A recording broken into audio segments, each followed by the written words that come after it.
Hi, my name is Elisa. I am a junior and I'm on the track and cross country team here at CU, and I'm also a journalism major. And where are you from? I'm from Albuquerque, New Mexico. I was born in San Antonio, Texas, but I lived there for 2 months, so basically from New Mexico.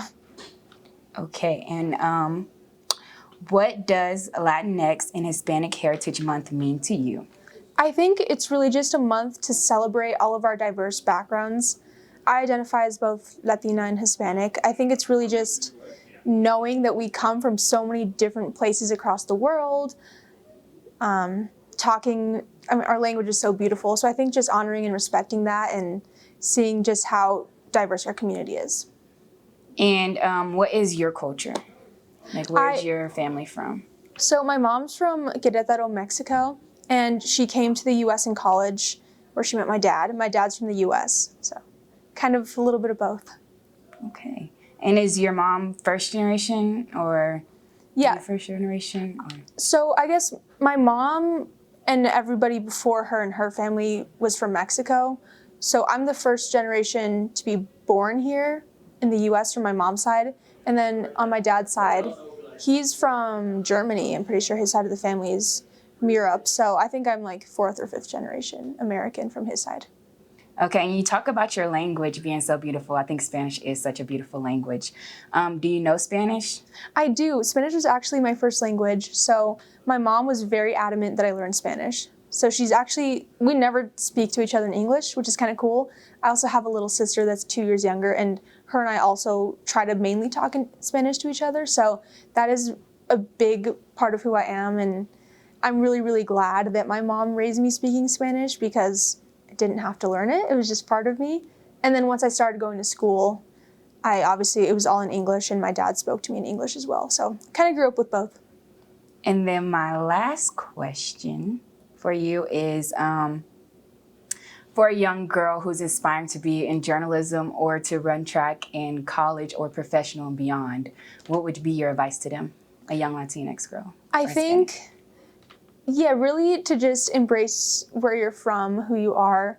I think this kind of goes for all cultures, but I think a lot of times it's hard to, depending on where you're from, I think sometimes you might face discrimination. I personally, being from New Mexico, super diverse state, have felt very welcomed, but I think you might face some adversity, so just embrace who you are and see it as an advantage, not something that's hindering you.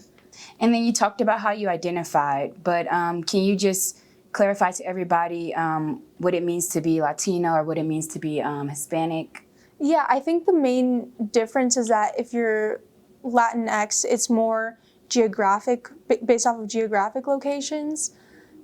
Central American, South American, Caribbean, obviously there's a lot more.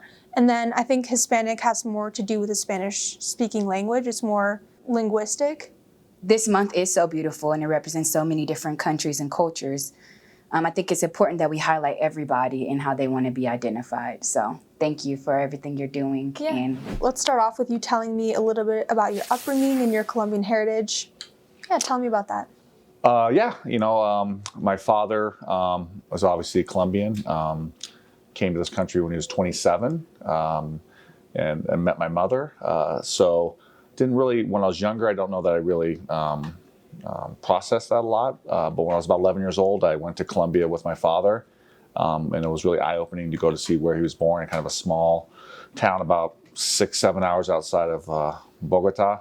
I was going into the small town and not speaking a lick of Spanish and playing soccer every day with the kids in town and seeing the house that he grew up in and then seeing the house that he built for his mother in town. It was a special time. He wanted something different, so that's when he decided to come to this country and knew one person, a brother-in-law that lived in LA, and that was it, and no English. I think that it gives you a little bit of appreciation for people that come from different backgrounds. People that in our sport, there's a stereotype of where all the players come from, but they don't. If you look at our team, it is very diverse for a lot of different reasons. So I think it gives you appreciation we have Stephanie Zuniga and Maya Gonzalez, who both play for the El Salvadoran national team, Josh Orgel, who plays for the Mexican national team. When I was at the University of Wyoming, we actually had a player from Columbia named Ortiz that played for the youth national teams in Columbia. So I think it gives you appreciation of their background and maybe more importantly, their family's background of where they come from and how they got here. It's just great. Even when I was at Metro State, everybody comes from different backgrounds, and I think it just gives you an appreciation of it. So you are the most winning coach in the soccer program history, which is amazing. Do you think having a diverse coaching staff and diverse student athletes as well has attributed to your success?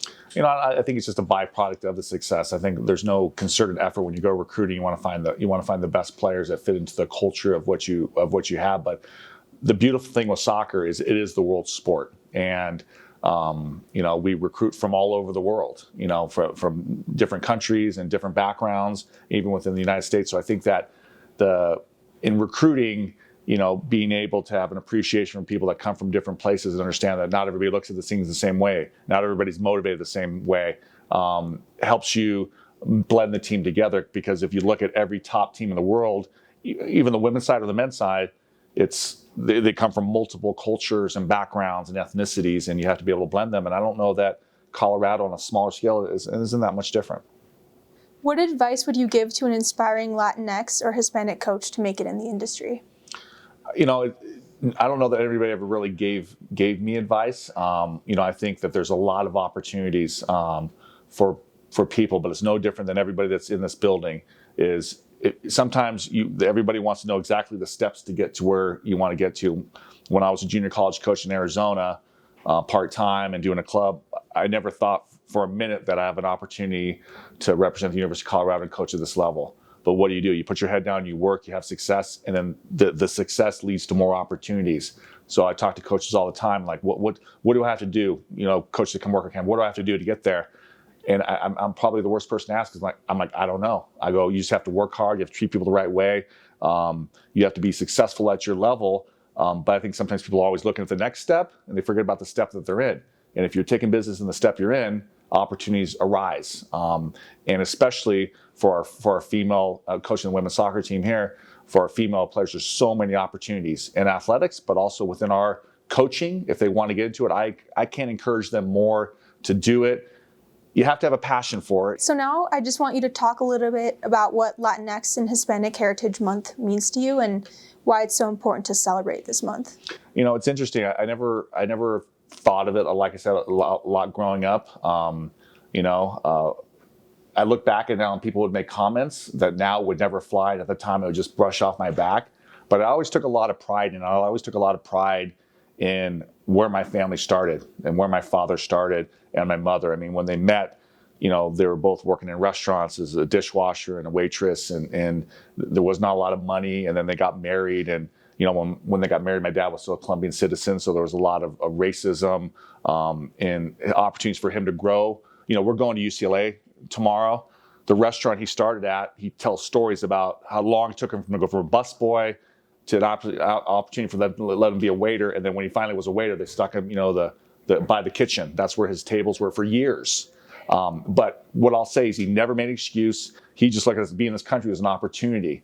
And then as he grew from there and the family he's built and the relationship with my mother, I take a lot of pride in it, and I use it a lot. What would Papa say to the team? The month, I'm glad it's recognized, because I think a lot of people's stories, the people we've had in this program, and the people I've coached with that I've known, their stories aren't dissimilar than mine. So do you think a lot of the values that your dad instilled in you came from his Colombian heritage?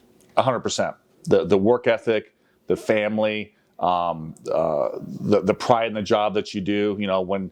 Once he started to get out of the restaurant industry, he did air conditioning, which in Arizona was very popular. So and I would go work on the roof with them in the summer. The first summer for free, the second summer for $1 an hour, and finally my senior in high school, I was getting $8 an hour. I was rich, and I started to realize, I'm really doing all the work up and down the ladder and crawling in the attics and so forth. But I think that when my friends were getting to go to do things and go to the lake and doing other things, he had two jobs. He never in his whole life never had just one job. He always had two jobs. And I think that I learned a lot from him. And I think at the time I complained about it, I have to do this. Every summer, me and my sisters would paint the house.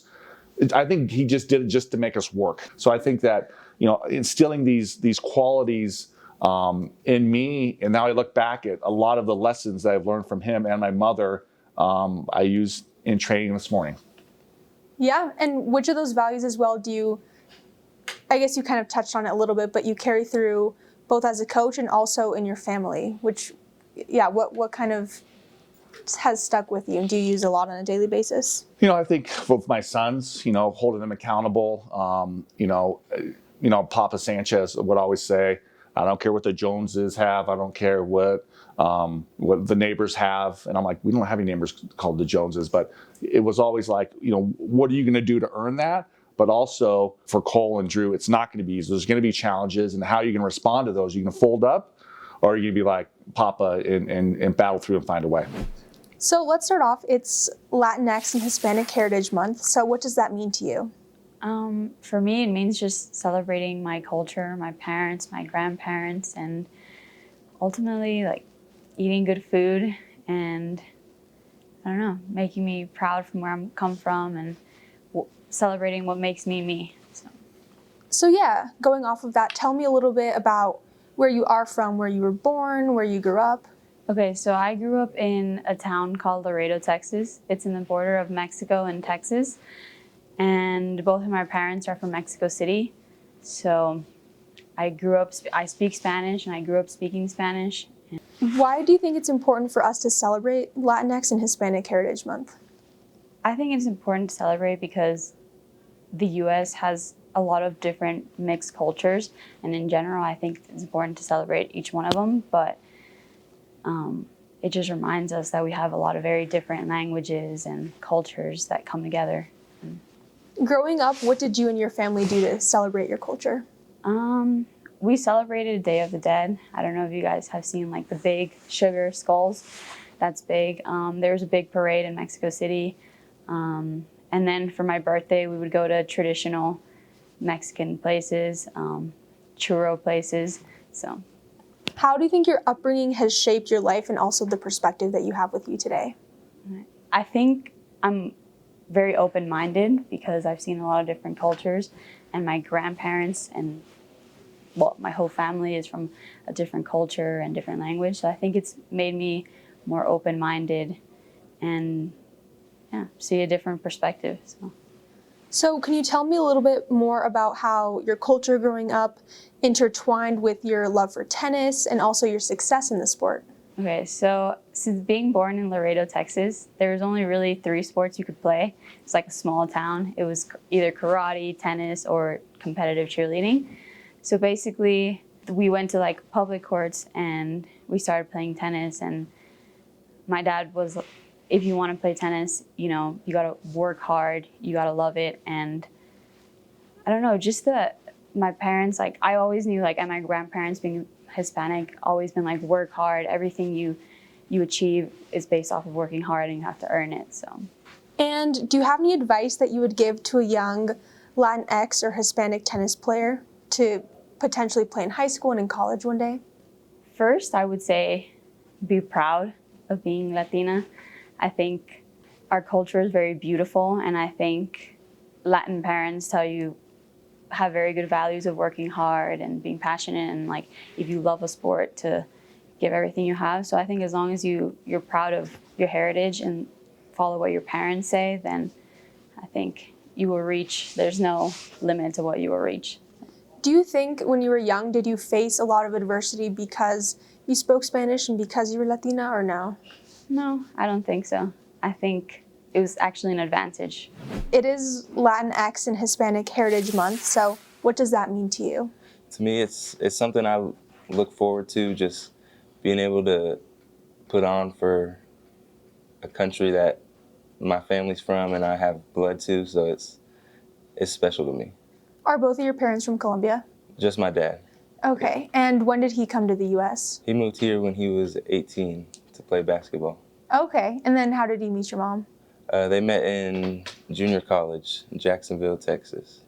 Do you think your dad's Colombian heritage played a big role in your upbringing? I think so, because he was a big basketball player, a big sports player, but obviously I didn't pick basketball, but it was something that he grew up with, sports and having such a big family, and that's what he kind of built upon our family. So yeah. Yeah, so like you mentioned, your dad, professional basketball player, your older sister is also part of the Colombian national team for running. How did this sports influence, why did you choose football, I guess, is my question. Yeah, I mean, I played a lot of sports, but football was the one I was best at, and I had the most fun playing it. And obviously, I can't really play for Colombian football, but it's people know that I'm Colombian. Yeah. Did your dad speak to you in Spanish at all growing up or no? A little bit. He'll talk like to my mom in Spanish, and he'll talk to me like I'll understand what he says, but I can't really speak it back to him. Not the best at speaking it. Do you wish you had learned it more as a child or no? Yeah, I wish I was fluent in speaking back to him. I wish I could speak completely back to him, but if he tells me something, I know what he's saying. Yeah, you get the gist. Do you ever, as a family, go back to Colombia and visit his family there? Yeah, we used to a lot. We haven't as much. Last time I went, I was 10, so it's been a while. We go a lot, and it's fun. What's your favorite thing about it? Just seeing all my cousins, the big family, so a lot of cousins, seeing my grandma, and the food is great there. Elaborate on that. What's your favorite dish to eat? My favorite is probably fried fish. They'll get a whole fish and fry it, have some rice and beans and some homemade juice. What are some things that you do to celebrate your culture and also the Latinx and Hispanic Heritage Month? Yeah, a lot, even not just in Hispanic month, is we'll call back over there and talk with them and hang out with them, and we'll have like a family dinner, put them up on Zoom and just eat together. That's so nice. Do you have any advice that you would give to a young Hispanic football player that's inspired to play college football one day? Yeah, don't think you can't play football just because it's not a Hispanic game, I would say. That was kind of what happened to me, like going through recruiting. People didn't think I could actually play football because of my last name. So just if you love it and you're good at it, continue to play it. It's great having such a big family, I would say. You always feel their presence, and even far away, you feel it.